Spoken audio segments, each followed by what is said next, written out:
안녕하십니까? 오늘 부동산에 대한 출퇴근 세 줄 뉴스 브리핑 갑니다.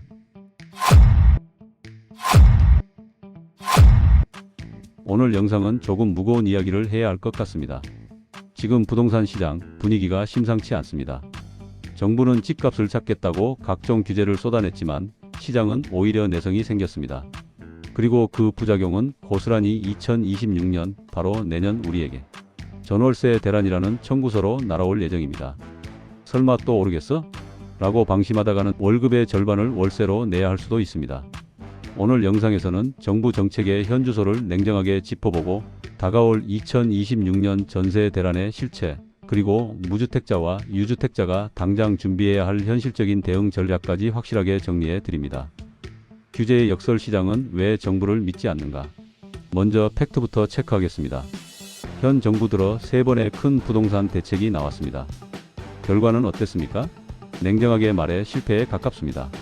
시장은 이미 학습 효과가 생겼습니다. 공급 늘리겠다, 수요 분산하겠다라고 했지만 사람들은 이걸 믿고 기다리기보다 지금 아니면 못 산다는 불안감에 움직였습니다. 특히 10월 15일 대책 이후 시장은 기형적으로 변했습니다. 집값이 오르지도 않은 노도강, 금강구 지역은 여전히 규제 지역으로 묶여 대출이 막혔습니다. 반면 바로 옆 비규제 지역인 동탄이나 구리는 풍선 효과로 가격이 튀어올랐죠. 규제를 받는 곳은 왜 우리만 묶냐고 아우성이고 규제가 없는 곳은 가격이 폭등하는 아이러니. 이것이 지금 2025년 12월의 대한민국 부동산 현주소입니다. 2026년 왜 전세 소멸인가? 하지만 진짜 문제는 매매가 아닙니다. 바로 전세입니다. 여러분, 임대차 3법 기억하시죠? 계약 갱신 청구권, 즉 전세를 2년 살고 2년 더 살게 해주는 법입니다. 이 법이 시행되고 한 바퀴가 온전히 도는 시점, 그게 바로 2026년입니다.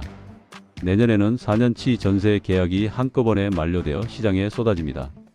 그런데 받아줄 집이 있을까요? 없습니다. 첫째, 신축 아파트 입주 물량이 급감합니다. 둘째, 집주인들은 늘어난 보유세 부담을 메우기 위해 전세를 월세로 돌리고 있습니다. 셋째, 실거주 의무 때문에 집주인이 직접 들어가 살아야 해서 전세 매물 자체가 사라집니다. 결국 전세 물건은 시가 마르고 그나마 나오는 물건은 4년치 인상분을 한꺼번에 반영한 미친 전세가가 될 겁니다. 전문가들이 내년에는 진짜 곡소리 난다고 경고하는 이유가 바로 여기에 있습니다. 정부의 딜레마와 틈새 전략. 그렇다면 정부가 규제를 풀어줄까요? 내년 6월에는 지방선거가 있습니다.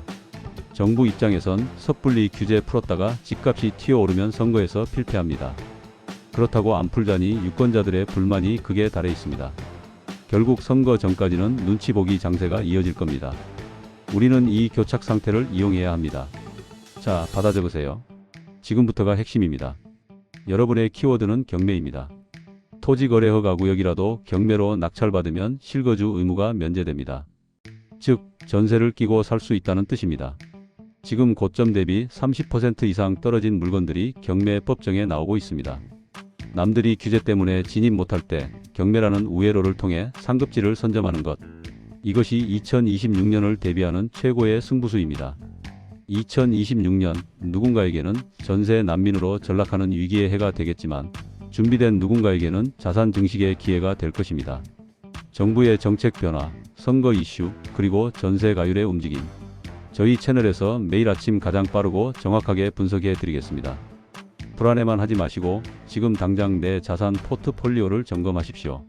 오늘 영상이 도움이 되셨다면 구독과 좋아요 부탁드립니다.